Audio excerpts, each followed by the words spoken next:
বাবা ৰাস্তা যাবি আয়ো কেনেকৈ হাঁহিছে মোৰ বাবাটোৱে আয়ান অ কি কৰি আছা ভাত খালি না নাই আয়ান হাসু জ্বালা বান্ধা কবি দিক জলকীয়া বন্ধাকবি ভাজি খাই দিছে দেচোন জলকীয়া বন্ধাকবি ভাজি দিছে যে আমাক পুৰা খং উঠিছে নবা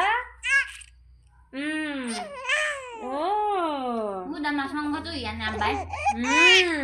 তোক লাগে তো জিনে একটা খাওয়া বস্তু আজি আনছি চিকেন বক্স বাবা বাবা আৰু এটা খাই মাৰি দি দে বাবা বাবা খাই মাৰি দে শুনো বেটা শুনো শুনোৱে কি হ'ল মাতে নাই ৰাস্তা যাও যাও ফুৰিব যাম বুলি কৰিছে না যা যা ৰাস্তাত যা ঘূৰি অলপমান ঘূৰি ফুৰি আহো যা অলপমান বল